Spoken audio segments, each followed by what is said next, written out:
Good evening. Thermal properties of matter में सबसे पहले हम पढ़ रहे थे थर्मल एक्सपेंशन, और हमने देखा था जब भी हम किसी बॉडी का टेम्परेचर रेस करते हैं तो उसकी डायमेंशंस में इंक्रीज होता है।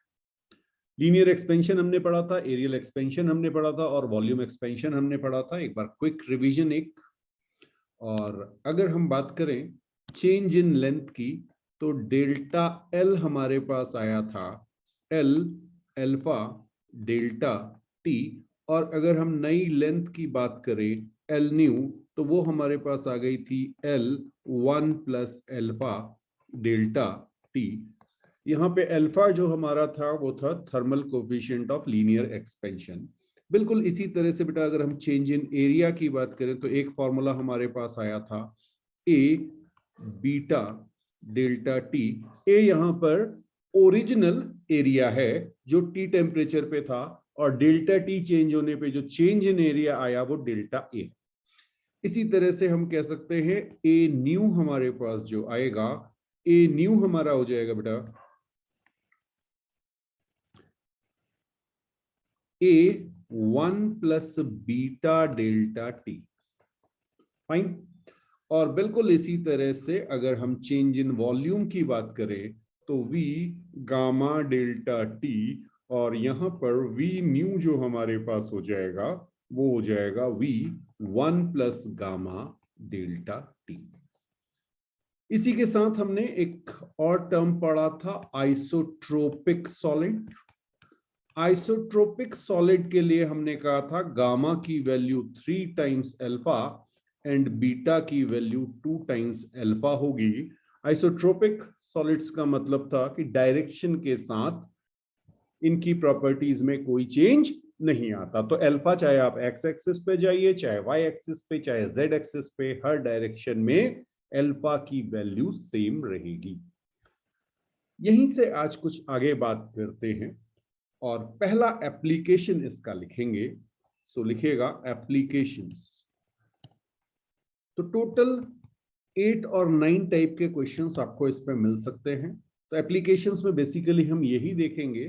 तो फर्स्ट एप्लीकेशन हम देख रहे हैं, सपोज हमारे पास एक प्लेट है और उसमें अगर हम एक होल कर दें,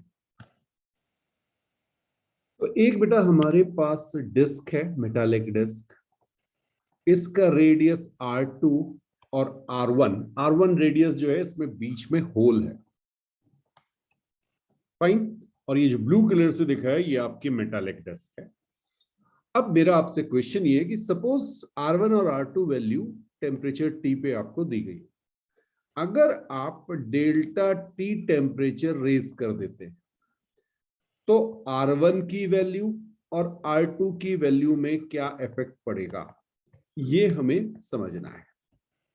जनरली इसमें कई बार कंफ्यूजन ये होता है, कुछ लोग कहते हैं सर R1 कम हो जाएगा, R2 बड़ा हो जाएगा क्योंकि बीच में होल है।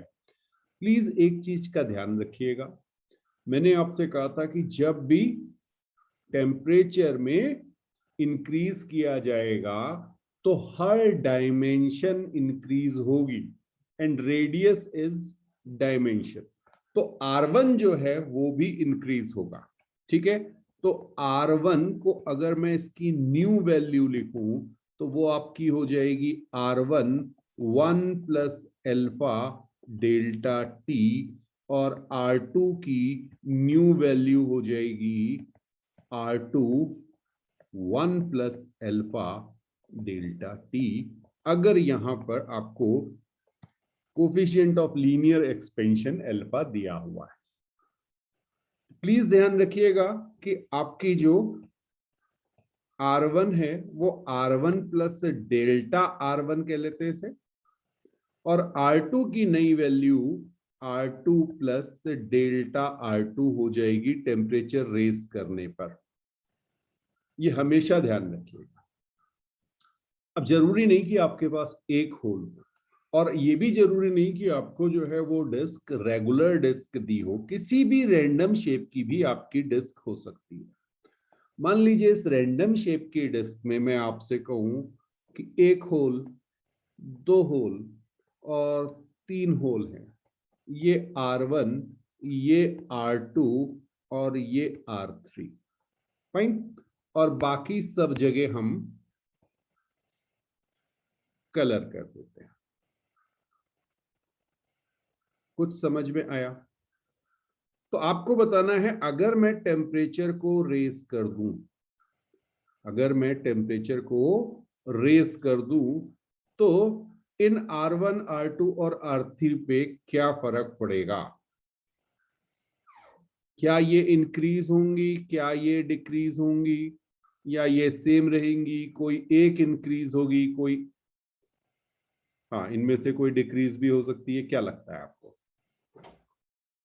तो प्लीज ध्यान रखिएगा, जब भी आपको 2 होल 3 होल कुछ भी दिया हो, अगर आपका ये कंडीशन दी है टेम्परेचर टी पे, तो टी प्लस डेल्टा टी पे R1 में भी इंक्रीज होगा, R2 में भी इंक्रीज होगा और R3 में भी इंक्रीज होगा। बात समझ में आई? कोई भी डायमेंशन है उस पे इंक्रीज होगा। जरूरी नहीं आपको होल जो है वो सर्कुलर ही दिए जाए, बिल्कुल हम इसे रेक्टेंगुलर शीट में रेक्टेंगुलर होल्स भी देख सकते हैं। देखिएगा कैसे। अब मान लीजिए मेरे पास एक स्क्वायर प्लेट है, ठीक है। इस स्क्वायर प्लेट में मुझे ये लेंथ ए दी हुई है, तो ये a बाय ए की मेरी स्क्वायर प्लेट हो गई। यहां पे मैंने रेडियस r का एक होल कर दिया है इस पे। ये मेरे पास b बाय b ये इक्विलेटरल ट्रायंगल है, ये एक गैप इसमें क्रिएटेड है, और c बाय c का एक स्क्वायर मैंने यहां पे कर दिया। फाइन। अब आपको ये ध्यान देना है, अगर ये टेम्परेचर T पे आपको दिया गया है, तो temperature T plus delta T पे आपका A लेंथ इंक्रीज कर जाएगी, A प्लस डेल्टा A हो जाएगी। समझ में आ रहा है? इसी तरह से आपकी B लेंथ इंक्रीज कर जाएगी, B प्लस डेल्टा B हो जाएगी। C लेंथ इंक्रीज कर जाएगी, C प्लस डेल्टा C हो जाएगी। और यस, R जो है, रेडियस जो है, वो भी आपका R प्लस डेल्टा R हो जाएगा। और ये जो चेंज इन लेंथ है, ये आप लीनियर रिलेशनशिप से निकालेंगे, और ये हमने आपको बताया था, ये कुछ इस तरह से आपका आंसर आ जाएगा 1 प्लस अल्फा डेल्टा टी। यहाँ पे आपका B 1 plus alpha delta T, इसी तरह से C 1 plus alpha delta T, और R 1 plus alpha delta T. क्योंकि हम लीनियर डायमेंशन की बात कर रहे हैं, 1D की बात कर रहे हैं, तो वहां पर अल्फा यूज में आएगा। प्लीज इसे नोट कीजिए, फिर आगे बात करते हैं। अब सेकंड एप्लीकेशन देखिएगा। सेकंड एप्लीकेशन में हम बात करेंगे variation of density with temperature. ठीक है जी। तो टेम्परेचर को अगर हम इंक्रीज करेंगे तो डेंसिटी पे क्या इफेक्ट पड़ेगा? अब डेंसिटी हम सबको पता है, डेंसिटी हमारी होती है mass upon volume, mass upon volume. तो मास पे टेम्परेचर का कोई इफेक्ट नहीं होता, तो आप यहां पे कह सकते हैं m is independent of temperature, या कांस्टेंट रहेगा। मास पे कोई फर्क नहीं पड़ता। ठीक है, तो ये आपका, आप कह सकते हैं m आपका कांस्टेंट है, तो rho is inversely proportional to v। ये बात समझ में आई? अच्छा, अब अगर मैं आपसे कहूं कि सपोज किसी टाइम पर, इसको मैं रो इनिशियल लिख दूं, अगर तो, या रो, हाँ चलिए रो इनिशियल लिख दूं, ठीक है, रो इनिशियल, तो मैं ये कह सकता हूं कि mass upon V initial, initial volume जो होगा। अब सोचिए आपने टेम्परेचर को रेज किया, तो वॉल्यूम पे तो फर्क पड़ेगा ना। ओके, तो रो फाइनल को मैं क्या लिख सकता हूं? Mass upon V final. ठीक है।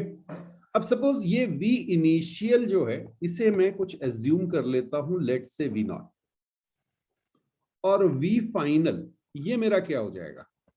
ये मेरा है एट टेम्परेचर टी, प्लीज ध्यान रखना, और वी फाइनल है eight temperature T plus delta T.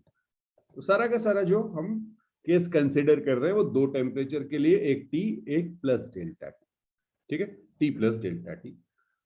आप कम भी कर सकते हैं, तो वहां पे बस डेल्टा टी की जगह माइनस डेल्टा टी लिख दीजिएगा। तो वी फाइनल मेरा क्या हो जाएगा, V naught 1 plus gamma delta T. ये बात समझ में आई? चलिए, तो यहां से अगर मैं आपको लिखूं कि rho initial is equal to, या चलिए रो फाइनल से करते हैं, rho final is mass upon V final. V final की वैल्यू में डाल रहा हूं यहां पे, V initial 1 plus gamma delta T, ठीक है, 1 plus gamma delta T. Okay, M by V initial क्या था? ओके, तो यहां पे मैं लिख देता हूं rho initial upon 1 plus gamma delta T. Clear है? अब सोचिए, अगर मैं टेम्परेचर को रेज करूंगा तो ये 1 प्लस गामा टी इंक्रीज करेगा। डेल्टा टी आप बढ़ाएंगे तो 1 प्लस गामा टी की वैल्यू 1 से ज्यादा हो जाएगी।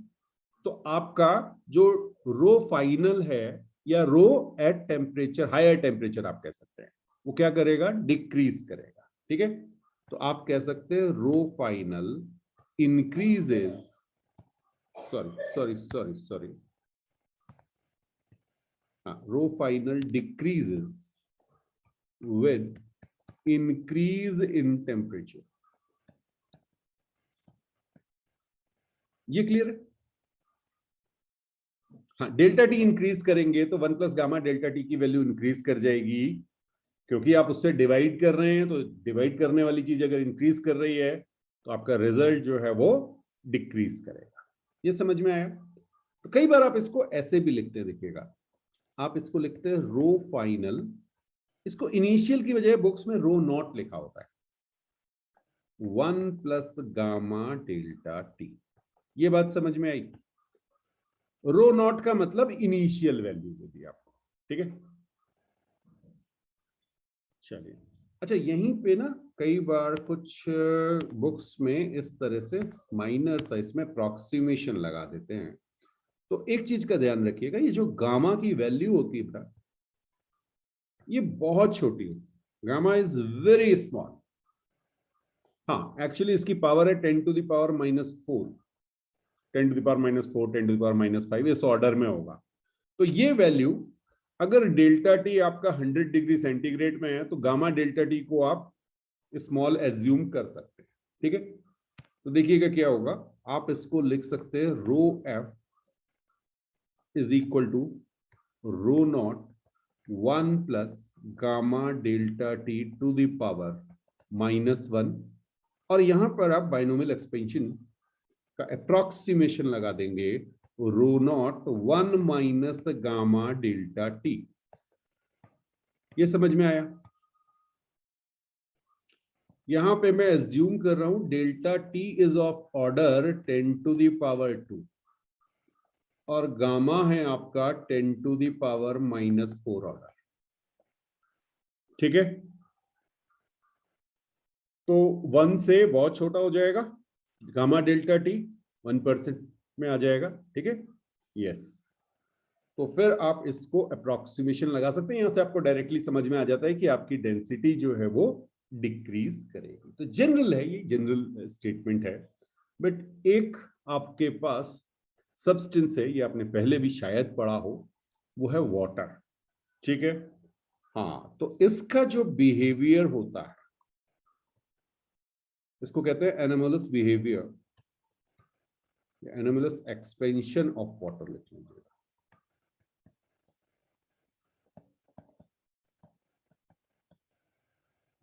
हाँ जी, अब वाटर के साथ क्या होता है कि जैसे आप टेम्परेचर बढ़ाएं तो डेंसिटी कम होनी चाहिए, ठीक, लेकिन 0 डिग्री सेंटीग्रेड से 4 डिग्री सेंटीग्रेड तक रूल के अकॉर्डिंग क्या होना चाहिए था, वाटर की डेंसिटी को रिड्यूस करना चाहिए था। यही है ना टेम्परेचर के साथ, बट ये क्या करती है, बढ़ती है। तो between 0 to 4 degree C density of water increases, density of water increases with increase in temperature.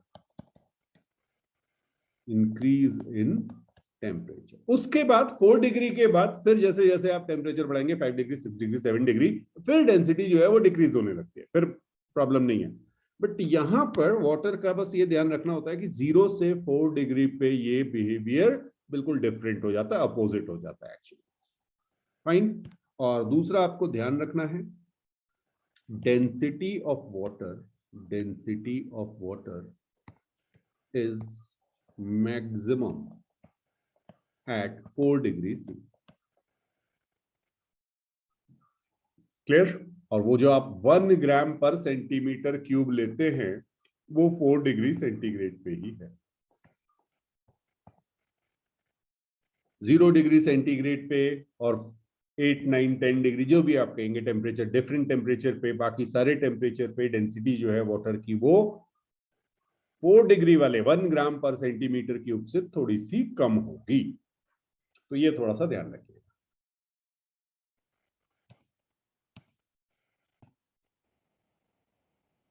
Third case लिखिएगा, इफेक्ट ऑफ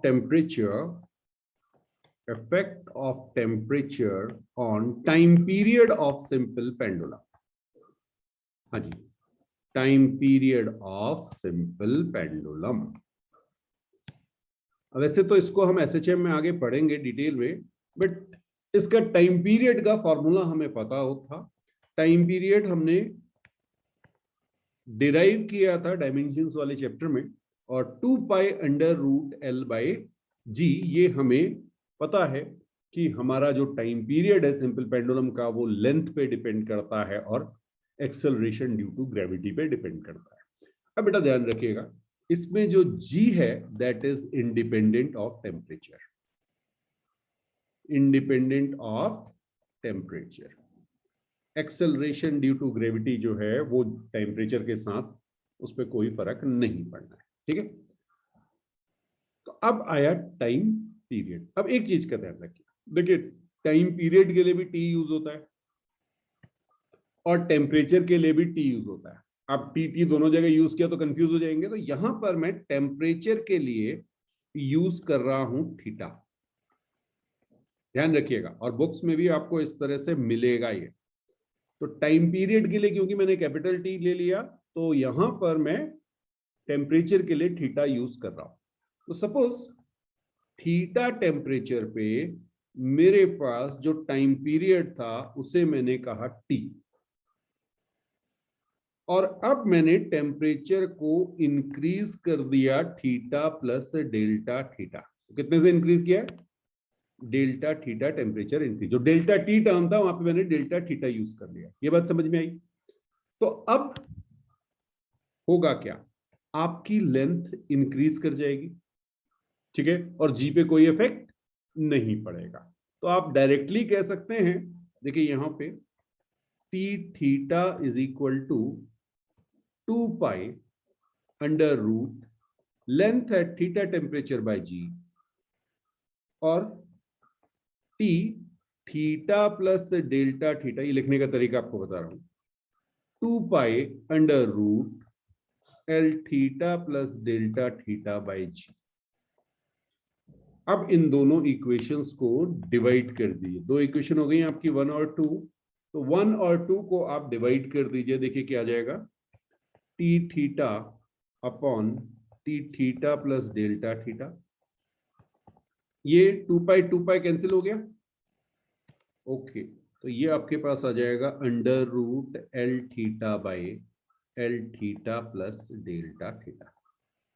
कुछ बात समझ में आ रही है? चलिए अब जरा बात करें, ये L theta plus delta theta जो है इसको मैं क्या लिख सकता हूं, थोड़ा सा समझना बेटा। यहां पे मैं इसको लिख सकता हूं L theta 1 plus alpha delta T. कुछ बात समझ में आ रही है? चलिए, तो एक्चुअली वो लिखने में कई बार ये होता ना कि अरे सर ये क्या क्या हो गया, ये तो याद ही नहीं होगा। तो याद नहीं, वो अगर आप कॉमन सेंस लगाएंगे तो बड़ी सिंपल सी चीज है वो। आप इसको ऐसे भी लिख सकते हैं, टी थीटा टेम्परेचर पे, और यहां पे मैं लिख देता हूं टी हाई टेम्परेचर, ठीक है, ओके।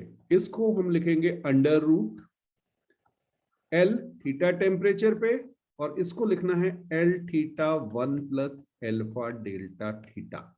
अच्छा देखिए वहां गड़बड़ हो गई, कहां पे, यहां हमने डेल्टा टी लिख दिया बेटा, ये डेल्टा थीटा लिखिएगा क्योंकि हमने टेम्परेचर को डेल्टा थीटा लिया हुआ है।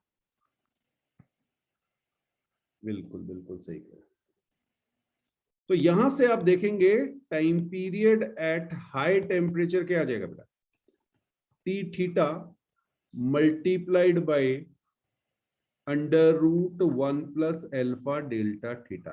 कुछ बात समझ में आ रही है? क्यों? बिकॉज ये टर्म तो कैंसिल हो गया, एल थीटा कैंसिल हो गया। ओके, तो बिल्कुल आप इसे याद कर सकते हैं। आप इसको ऐसे भी लिख सकते हैं T theta plus delta theta.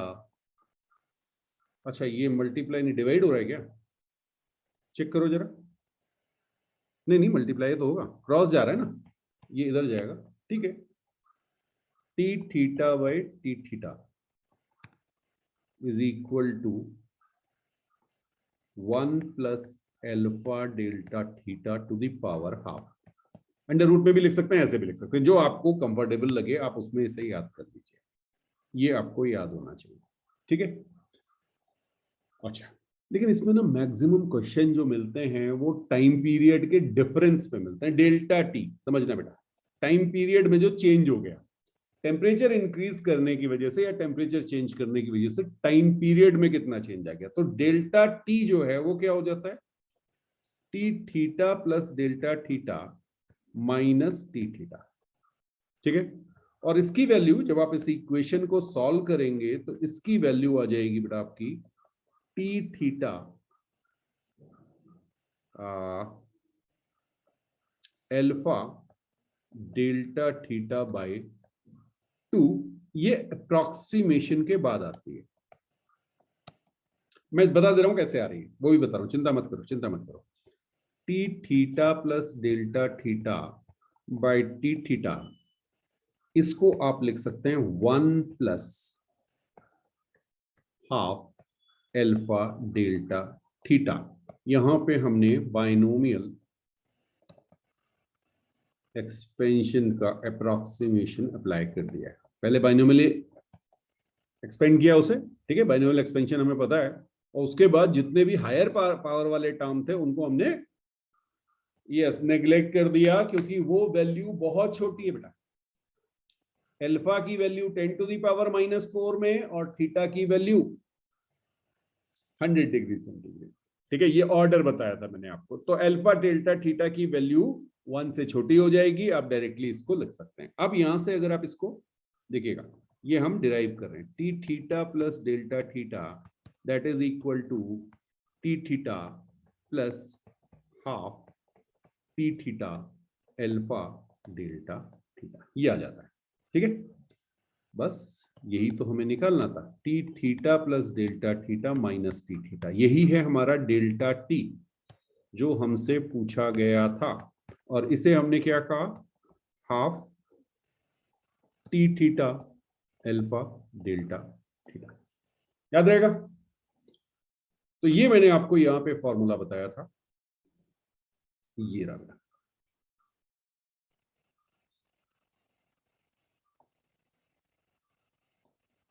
Clear? State question इस पे मिलेंगे आपको, तो बिल्कुल आप चाहें तो यहां पे लिख लीजिएगा delta T that is change in time period is equal to half alpha. अब यहां पे आप केवल टी लिख लीजिए,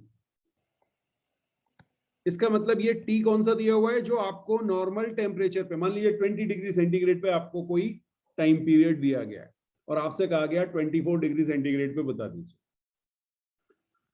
20 डिग्री सेंटीग्रेड पे आपको टाइम पीरियड दिया हुआ है और 24 डिग्री, तो डेल्टा थीटा की वैल्यू 4 हो गई, हाफ एल्फा जो टाइम पीरियड दिया हुआ है multiplied by 4।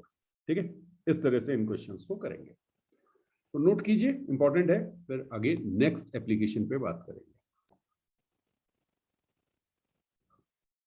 Next bit of point लिखिएगा, effect of temperature on the reading of scale. ठीक है, हाँ जी, इफेक्ट of temperature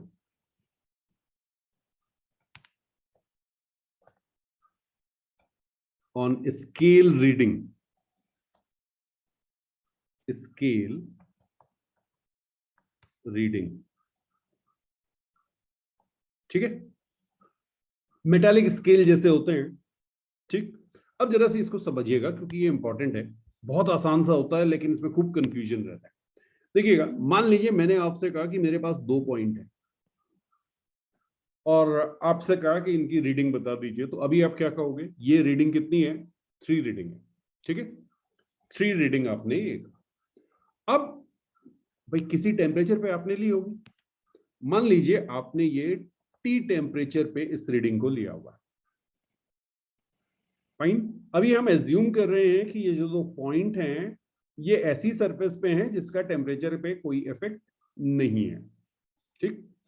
तो टेम्परेचर इंक्रीज करने से इन दोनों पॉइंट के बीच में कोई भी डिफरेंस नहीं आएगा। डिफरेंस किस में आएगा, इस मेटालिक स्केल। बात समझ में आ रही है? तो जरा देखें कि अगर मैंने आपको एक मेटालिक स्केल में दिखा दूं, यहाँ पे ये देखिएगा, ये मैंने स्केल लिया और ये स्केल थोड़ी सी इसकी लेंथ चेंज हो जाएगी। ये बात समझ में आ रही है आपको? बिल्कुल, मैं आपको मार्किंग भी दिखा दूं, तो मार्किंग भी जो है वो आपकी थोड़ी सी इंक्रीज कर गई होगी। चलिए इसको, अच्छा ये मूव नहीं करेगा, थोड़ा सा 1 यहाँ पे आ गया होगा, 2 थोड़ा और आगे हो गया होगा, 3 थोड़ा और आगे हो गया होगा। तो अब अगर आप, जानबूझ के ज्यादा गैप दिखा रहा हूं, आप पॉइंट्स को देखें तो पॉइंट्स आपके यहीं पे आ रहे होंगे। तो अब अगर आप रीडिंग देखेंगे, ये T plus delta T temperature पे है, ठीक है, ये आपको समझाने के लिए मैंने बताया, अभी फॉर्मूला भी लिखा दूंगा, ठीक। तो सीधे सीधे आप क्या कहेंगे, आप कहेंगे सर जब टेम्परेचर बढ़ेगा तो हमारा स्केल जो है उसकी लेंथ इंक्रीज हो जाएगी, तो हमारी रीडिंग डिक्रीज हो जाएगी। तो eight high temperature reading of metallic scale, reading of metallic scale decreases। ये बात समझ में आई? और अगर आपने टेम्परेचर कम कर दिया तो ये स्केल छोटा हो जाएगा, आपकी रीडिंग 3 से ज्यादा आएगी, ठीक। अब अभी तो ये सब बढ़िया रहता है, जब क्वेश्चन आता है एग्जाम में तो फिर कंफ्यूजन हो जाता है। तो केवल आपको एक फॉर्मूला याद रखना है, एक फॉर्मूला याद रखना है, नोट कीजिए, ट्रू वैल्यू। ट्रू वैल्यू मतलब जो एक्चुअल वैल्यू है दो रेड पॉइंट के बीच की डिस्टेंस जो है, ट्रू वैल्यू, ठीक है, that is equal to scale reading, scale reading 1 plus alpha delta T. अब चाहे आपका टेम्परेचर इंक्रीज हो चाहे डिक्रीज हो, ये आपको ध्यान रखना है। मैंने क्या कहा आपसे, true value is equal to scale reading 1 plus alpha delta T, ठीक है जी। हाँ, न्यूमेरिकल भी इसके कर लेंगे, चिंता मत कीजिए, बट ये आपको ध्यान रखना है। तो जब भी आप हायर टेम्परेचर पे जाएंगे, true value is more than measured value, true value is more than measured value. जितनी भी आप मेजर करेंगे उससे ज्यादा होगी, या ये कह सकते हैं जो स्केल रीडिंग है, मेजर्ड वैल्यू जो है वो डिक्रीज कर जाएगी, ठीक। और अगर आपका टेम्परेचर डाउन आ गया तो क्या होगा, true value is less then measured value. क्यों? बिकॉज डेल्टा टी आपका नेगेटिव हो जाएगा, ठीक है। तो आप बिल्कुल चाहें तो यहां पे लिख लीजिएगा, एट हाई टेम्परेचर। देखिए लिखने का तरीका अलग अलग हो जाता है। मैंने आपसे कहा reading of metallic scale decreases, इसका मतलब क्या हो गया, true value is more than measured value. Measured समझ में है, जो आपने मेजर की, या स्केल रीडिंग जैसे आपने कहा है, ठीक है। तो ये scale reading is measured value, note कीजिए। फिर नेक्स्ट देखते हैं, नेक्स्ट लिखिएगा बेटा, expansion of liquid expansion of liquid in solid container.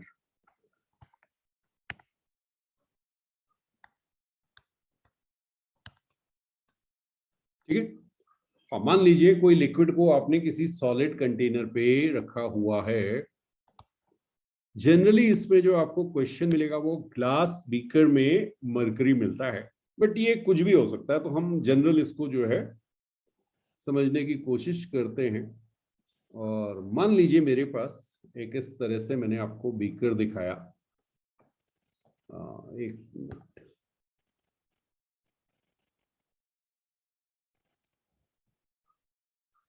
हाँ जी, ये मेरे पास एक बीकर में लिक्विड है। क्लियर? ओके।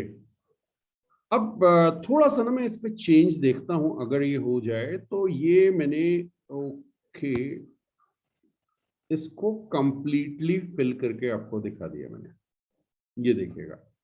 ठीक है, ये लिक्विड और कंटेनर दोनों का वॉल्यूम बिल्कुल बराबर है, तो आप कह सकते हैं वॉल्यूम ऑफ कंटेनर, मान लीजिए अभी मैं इसको एज्यूम कर लेता हूं V, ठीक है, और फिर मैं आपसे कह रहा हूं वॉल्यूम ऑफ लिक्विड,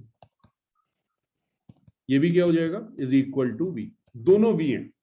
ठीक, तो एक कंटेनर में आपने ऊपर तक बढ़िया से पानी, कोई भी लिक्विड है, कोई भी लिक्विड ले सकते हैं आप, वो भर दिया है। ठीक है, हाँ, हिंदी में बोले तो लबालब भरा हुआ है, बिल्कुल एक ड्रॉप की भी और जगह नहीं है। अब आपने सपोज ये सब कुछ था टेम्परेचर T पे, ये सब कुछ था टेम्परेचर T पे, और आपने इस टेम्परेचर को रेज कर दिया, आपने इस टेम्परेचर को T प्लस डेल्टा T कर दिया। ठीक है, जल्दीबाजी नहीं करनी है कि क्या होगा, बहुत ध्यान से समझिए। अब मैंने आपको दिया है यहां पर आपको गामा सॉलिड और गामा लिक्विड गिवन है। गामा सॉलिड मतलब गामा कंटेनर। ठीक, तो जब आप टेम्परेचर को रेज करेंगे तो आपके जो कंटेनर है उसका वॉल्यूम भी इंक्रीज करेगा, और जो लिक्विड है उसका वॉल्यूम भी इंक्रीज करेगा। तो देखिए क्या हो जाएगा, गामा, अच्छा गामा नहीं, वॉल्यूम वी ले लेते हैं। ओके, हाँ, हम यहां पे ले लेते हैं वॉल्यूम ऑफ कंटेनर, ठीक है, टी प्लस डेल्टा टी पर, तो ये आप लिखेंगे V 1 plus gamma solid delta T, लिख दें। ओके, और इसी तरह से V लिक्विड अगर हम कहेंगे तो वो कितना आ जाएगा, V 1 plus gamma liquid delta T. कुछ बात समझ में आई बेटा? अब आप ये आपको नहीं पता कि भाई गामा लिक्विड बड़ा या गामा सॉलिड बड़ा, ऐसा कुछ नहीं है, हर एक मटेरियल पे डिपेंड करेगा। ठीक है, तो अब आपके पास 3 कंडीशन हो सकती है, कौन कौन सी, गामा सॉलिड गामा लिक्विड के बराबर हो जाए, गामा सॉलिड गामा लिक्विड से बड़ा हो जाए, या गामा सॉलिड गामा लिक्विड से छोटा हो जाए। 3 ही कंडीशन हो सकती है, तो तीनों कंडीशन में जरा समझते हैं कि क्या होगा। ठीक है, सोचिए क्या होगा अगर गामा सॉलिड और गामा लिक्विड दोनों बराबर है, गामा सॉलिड और गामा लिक्विड दोनों बराबर है, इसका मतलब दोनों नए वॉल्यूम भी इक्वल होंगे, और आप अगर बाहर से देख रहे हैं तो आपको कुछ भी पता नहीं चलेगा। ठीक है, तो आप कहेंगे इस केस में V container is equal to V liquid, नया वाला, हाँ या ना, नए टेम्परेचर में भी दोनों वॉल्यूम बराबर होंगे। Okay, so no change appear, no change appear, आपको कुछ पता चलेगा ही नहीं। तो आप कहेंगे अरे टेम्परेचर चेंज करने पे कुछ हुआ ही नहीं, आपको पता कैसे चलेगा, या तो इस लिक्विड की डेप्थ इंक्रीज करे, या ये लिक्विड बाहर गिर जाए, तभी तो आप कहेंगे कुछ चेंज हुआ। अदरवाइज जितना कंटेनर, अरे कंटेनर के वॉल्यूम में इतना सा फर्क पड़ेगा, छोटा सा माइनर सा, आप नॉर्मल आइज से देख ही नहीं पाएंगे। मान लीजिए उसकी लेंथ 10 सेंटीमीटर थी और वो 10.001 सेंटीमीटर हो गई। अरे यार स्केल लगाओ, वर्नियर लगाओगे तब जाके वो पता चल रहा होगा। तो नॉर्मल केस से तो वैसे ही पता नहीं चल रहा होगा, ठीक है, तो देख के तो पता नहीं चलेगा। लेकिन लेकिन लेकिन अगर थोड़ा सा भी वॉल्यूम लिक्विड का ज्यादा हो गया तो क्या होगा, वो लिक्विड साइड से बाहर आ जाएगा। ये जो आपका लिक्विड है ये साइड से बाहर आ जाएगा। कब आएगा, जब वॉल्यूम ऑफ लिक्विड ज्यादा हो जाए, ठीक है, greater than volume of container. अभी देख रहे हैं इसको क्या होगा। सेकंड केस देखिए, फर्स्ट केस तो समझ में आ गया आपको कि कोई चेंज नहीं आएगा। सेकंड केस देखिए, गामा सॉलिड गामा लिक्विड से बड़ा है, इसका मतलब वी कंटेनर, जो नया वॉल्यूम होगा कंटेनर का, वो वी लिक्विड से ज्यादा हो जाएगा। अच्छा, अगर ऐसा होगा तो आपको क्या दिखेगा, आपको ये दिखेगा, देखिएगा मैं आपको दिखा रहा हूं, आपको जो अपीयर हो रहा होगा वो हो सकता है कुछ ऐसा अपीयर हो जाए कि यहां पर, हाँ जी जस्ट अ मोमेंट, कुछ इस तरह की सिचुएशन आपको दिखाई देगी। डायग्राम देखिए, हाँ वो बढ़ा नहीं होगा, लेंथ इंक्रीज हुई होगी, लिक्विड की उतनी नहीं हुई होगी। ये समझ में आया। तो आपको थोड़ा सा यहाँ पे एम्प्टी स्पेस दिखने लगेगा, ठीक है। तो आप क्या कह सकते हैं, हाइट ऑफ लिक्विड डिक्रीज्ड। ये आपको अपीयर होगा, प्लीज ध्यान रखिएगा, ये अपीयरेंस है आपकी, ठीक है, बिल्कुल सही। अब हमने बात की गामा लिक्विड गामा सॉलिड से बड़ा हो जाए, इसका मतलब क्या हुआ, वॉल्यूम ऑफ कंटेनर, यहां मैंने इक्वल क्यों लिख दिया, sorry, volume of container is greater than volume of liquid होना चाहिए। हाँ, थर्ड केस क्या है, third case, volume of container is less then volume of liquid. कुछ ये बात समझ में आई।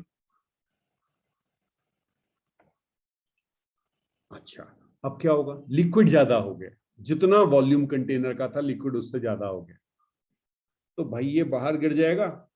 हाँ, तो अब कैसा अपेयर होगा, कोशिश करते हैं इसको आपको दिखाने की। ये तो गायब हो चुके होंगे, हाँ जी, ये कुछ यहां से इस तरह से स्पिल आउट हो रहा होगा, चेक करो, होगा ऐसे नहीं होगा, ये बाहर आ रहा होगा। लिक्विड जो है वो इधर से थोड़ा सा ऊपर होगा तो बाहर आएगा ना, ऐसे करके। बस बाहर गिरते ही आपको पता चल जाएगा कि भाई इसका मतलब क्या है, हमारा जो गामा लिक्विड है वो गामा सॉलिड से बड़ा है। क्लियर है। तो liquid spill out of container, ये अपीयर होगा। कुछ बात समझ में आ रही। इसके लिए एक बहुत सिंपल सा कॉन्सेप्ट होता है, इसको आप कहते हैं गामा अपीयर्ड, एपरेंट गामा भी कहा जाता है।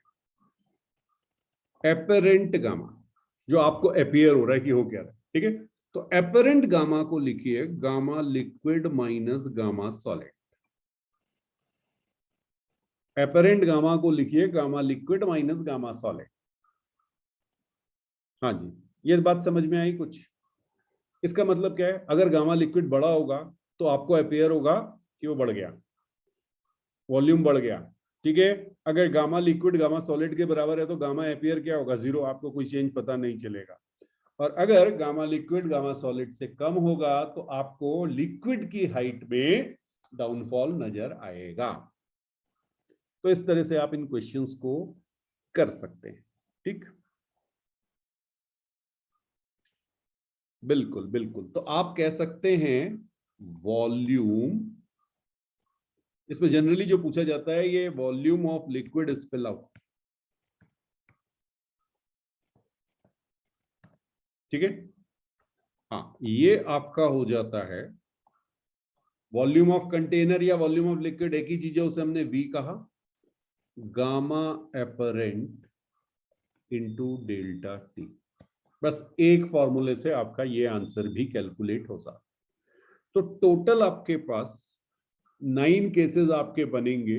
2 केसेस ऐसे हैं जो सॉलिड और फ्लूइड के होंगे, उनको हम जब वो चैप्टर में ही डिस्कस करेंगे, बाकी सारे केसेस को हम यहां पे डिस्कस कर लेंगे।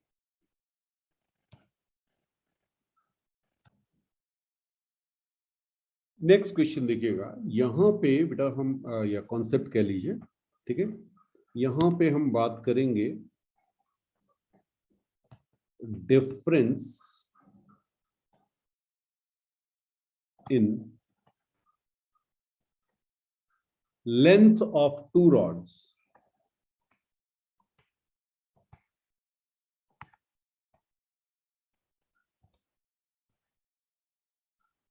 ठीक है, difference in length of two rod. जरा इसको क्वेश्चन को समझिएगा। मान लीजिए हमारे पास दो रॉड आपको दिखा दें, ओके, ये दो रॉड है, अभी मैंने इनको एक साथ कनेक्ट किया हुआ है, बट दोनों अलग अलग एज्यूम कर लीजिए। ये मेरे पास L1 है, ब्लू वाली जो है L1 लेंथ दी हुई है इसकी, और इसका coefficient of linear expansion α1 given है, और ये जो दूसरी वाली है इसकी लेंथ L2 दी गई है, और यहां पे मेरे पास यस डिफरेंट मटेरियल की बनी है, यानी α1 और α2 अलग अलग है और लेंथ भी अलग अलग है। ठीक है, अब अगर मैं आपसे कहूं कि what is difference in length at temperature T, ये T टेम्परेचर पे आपको L1 L2 लेंथ दी गई थी, तो आपने कहा सर एट टेम्परेचर T आपके पास जो डिफरेंस इन लेंथ आया वो आपका आ जाएगा L1 माइनस L2। कुछ बात समझ में आई? एट टेम्परेचर T डिफरेंस जो है वो L1 माइनस L2 आपका आ चुका है। अब मैं आपसे कह रहा हूं कि T प्लस डेल्टा T में दोनों की लेंथ कुछ चेंज हो गई होगी। चलिए देखते हैं जरा, L1 न्यू क्या हो गया होगा, L1 की नई लेंथ क्या हो गई होगी, L1 1 plus alpha delta T, यहां पे α1 लिख दें, ये आ गई होगी। चलिए बहुत बढ़िया। L2 न्यू कितना हो गया होगा बेटा, L2 1 प्लस α2 डेल्टा T, ये आपकी बात भी बिल्कुल सही है।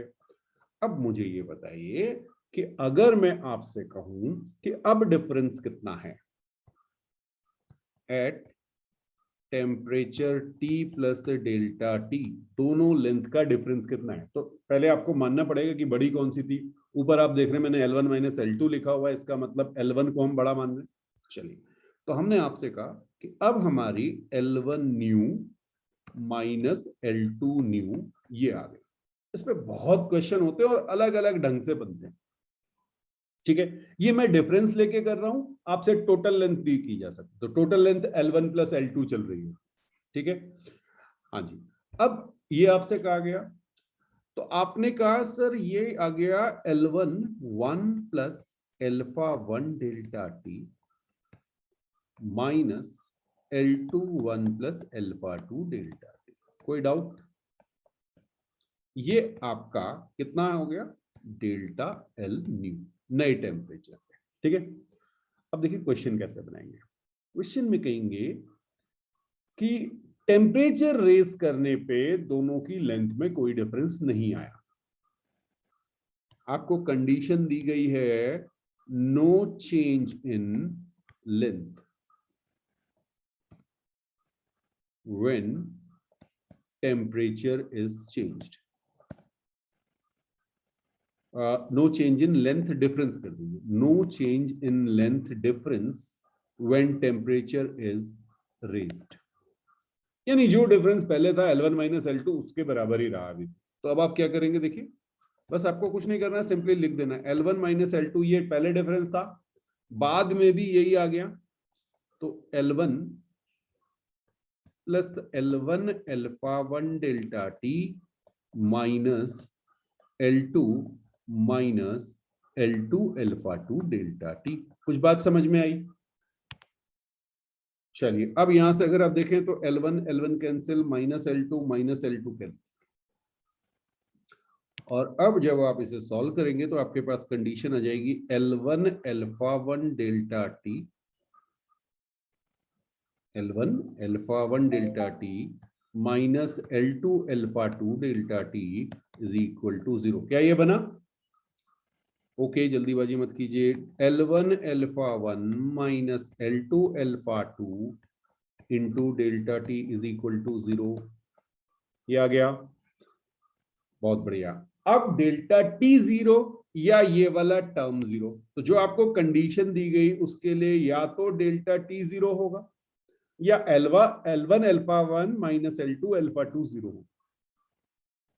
अब आपसे कहा गया टेम्परेचर तो चेंज हो रहा है, तो आप कहेंगे sir delta T not equal to 0।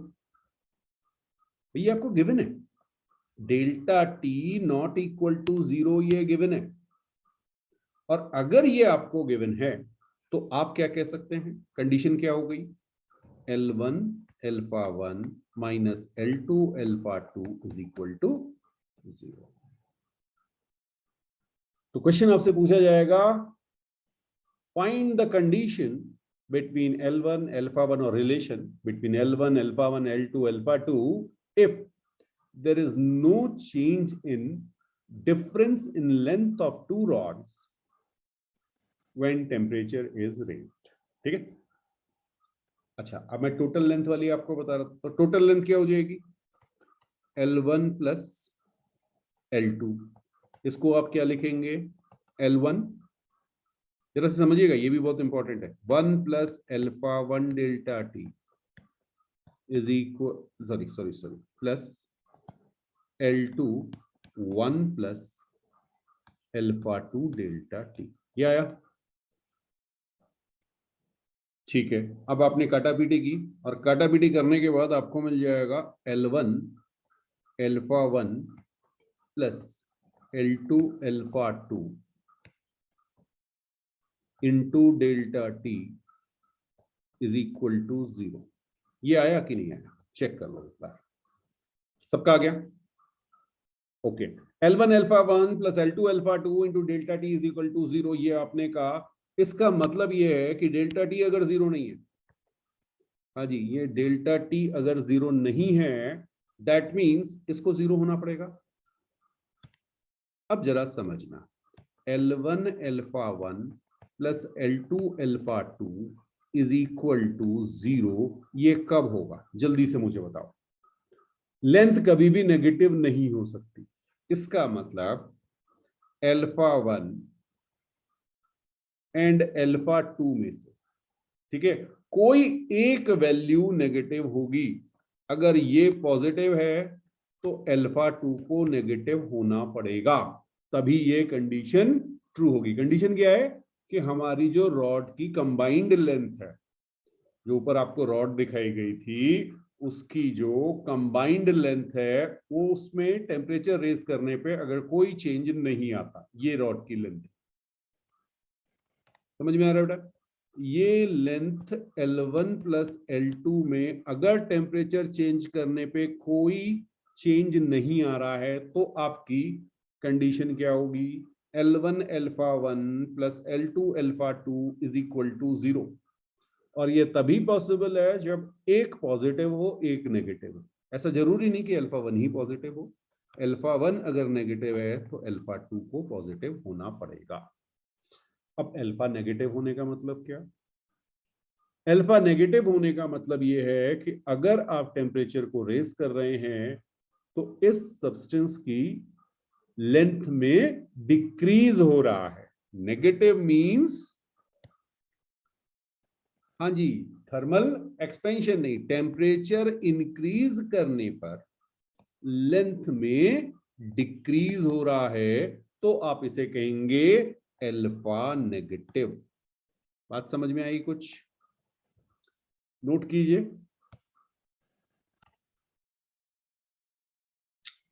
बेटा बात करेंगे effect of temperature on upthrust. Upthrust आपने क्लास 9th में आर्किमिडीज प्रिंसिपल जब पढ़ा होगा वहां पे पढ़ा होगा, बिल्कुल, और बिल्कुल 11th में भी ये है। तो चलिए एक मिनट, जरा मैं इसका डायग्राम देख लूं, अगर आपके पास आ जाए तो। ओके, ये मैंने आपको एक लिक्विड दिखाया, ठीक है, और इसमें मेरे पास एक सॉलिड ब्लॉक है। इस सॉलिड ब्लॉक का मैं वॉल्यूम ले रहा हूं बेटा, हाँ जी, लिक्विड एंड सॉलिड ब्लॉक आपको दिखाया गया है। दोनों की डेंसिटी ले लें पहले।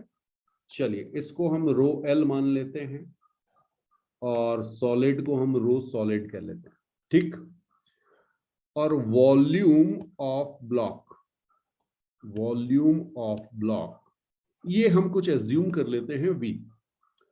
अब अगर आपको याद हो आर्किमिडीज जब आपने पढ़ा था तो पढ़ा था कि upthrust is equal to volume of liquid displaced multiplied by density of liquid into G. Volume of liquid displaced into density of liquid into G. याद आया कुछ? अच्छा जरा मुझे यहां बताओ, जब आप इस सॉलिड ब्लॉक को जिसका वॉल्यूम V है लिक्विड में डालोगे तो कितना लिक्विड डिस्प्लेस होगा? कंप्लीटली डिप्ड है, कंप्लीटली डिप्ड के केस में ही है आपका, ठीक है। ओके, तो आपने कहा सर बड़ा आसान सा है, अपथ्रस्ट जो आएगा वो V into rho liquid into G ये हो जाएगा, ठीक है। हाँ ये तो थोड़ा सा जो हमने पहले पढ़ा था। अच्छा जल्दी से मुझे बताएंगे कि इसका वेट क्या होगा? Weight of block V, volume तो V है, into density of solid into G, ठीक है। ये मेरे ख्याल से सभी को याद होंगी चीजें, बहुत बढ़िया। अब ये सारा केस जो चल रहा था, मान लीजिए ये टेम्परेचर T पे चल रहा था। भाई हम पढ़ क्या रहे हैं? इफेक्ट ऑफ टेम्परेचर पढ़ रहे हैं। तो ये सब कुछ टेम्परेचर T पे था और अब मैंने इस टेम्परेचर T को रेज कर दिया और मैंने इस टेम्परेचर T को कर दिया T प्लस डेल्टा T। किस चीज में चेंज आएगा ये बता दो मुझे।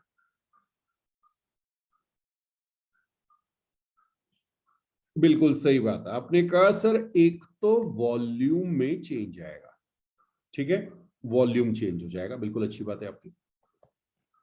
तो वॉल्यूम अगर चेंज होगा तो ब्लॉक का भी चेंज होगा और जिस वॉल्यूम को लिक्विड को डिस्प्लेस कर रहा है जितना वॉल्यूम वो भी चेंज हो जाएगा, क्योंकि अपना वॉल्यूम चेंज होगा, अगर इंक्रीज करेगा तो लिक्विड डिस्प्लेस भी बढ़ जाएगा। बिल्कुल ठीक, बिल्कुल ठीक। अच्छा दूसरा, density of liquid and density of solid, इन दोनों में भी चेंज आएगा। सोचिए क्या इन दोनों में भी चेंज आएगा? बहुत बढ़िया।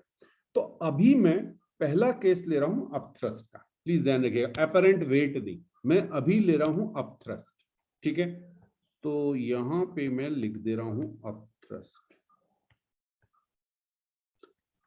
अपथ्रस्ट मेरा क्या था, फॉर्मूला क्या है? वॉल्यूम ऑफ, अच्छा मैं यहां सॉलिड लिख दूं V into density of liquid into G, और ब्रैकेट में मैं लिख लेता हूं बिकॉज कंप्लीटली सबमर्ज्ड।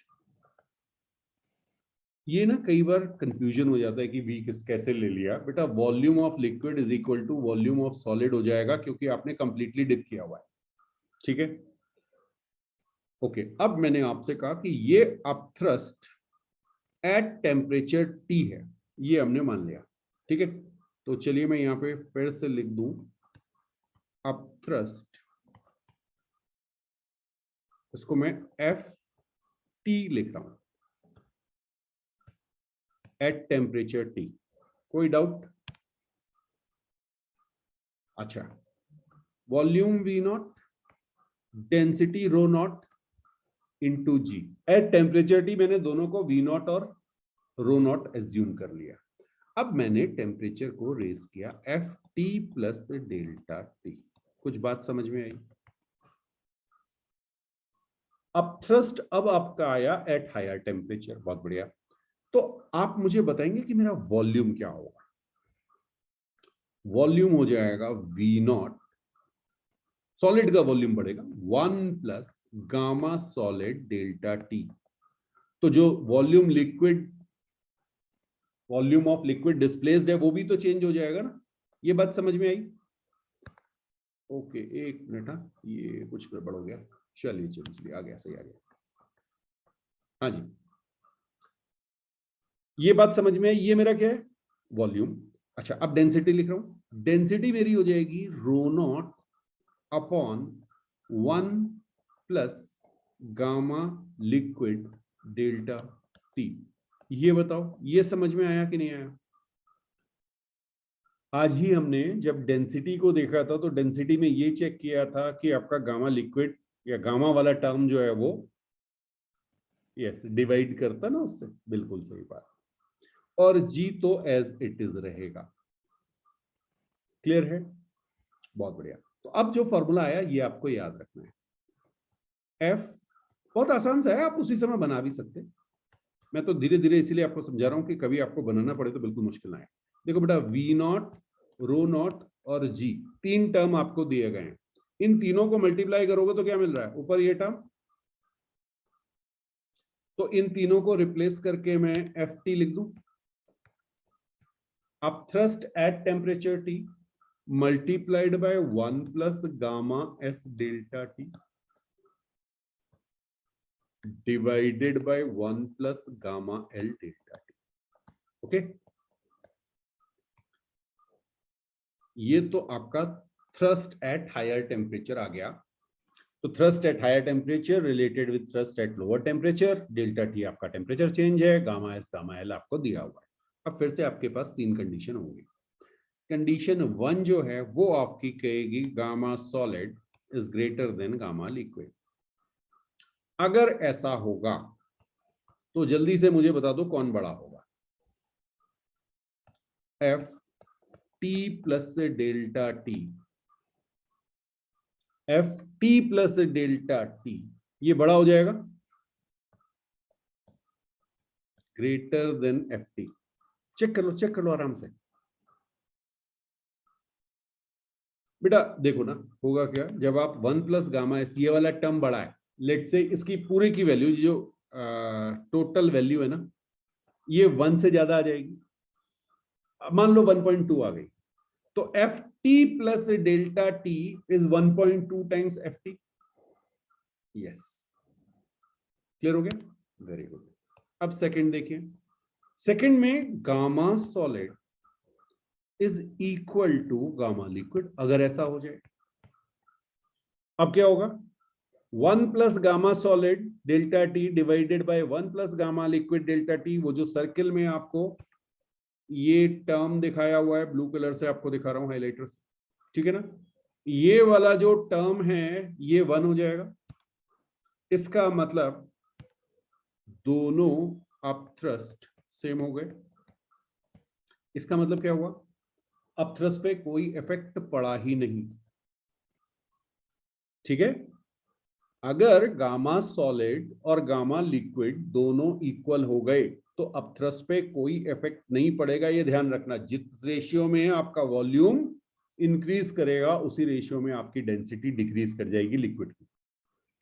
और थर्ड केस जो है, थर्ड केस में gamma solid is less than gamma liquid. इस केस पे क्या होगा?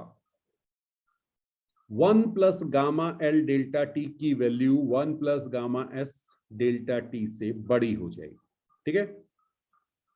यस, तो आप कह सकते हैं कि F T plus delta T less than F T आ जाएगा। चेक कीजिए, लेस देन एफ टी आया। तो किसी भी टेम्परेचर पर आप इंक्रीज या डिक्रीज कुछ भी आपको दिया जा सकता है। अगर आपको ये कॉन्सेप्ट समझ में आता है तो एक बार इसकी खुद से प्रैक्टिस कीजिए, बहुत इजीली ये आंसर आपके निकल आते हैं।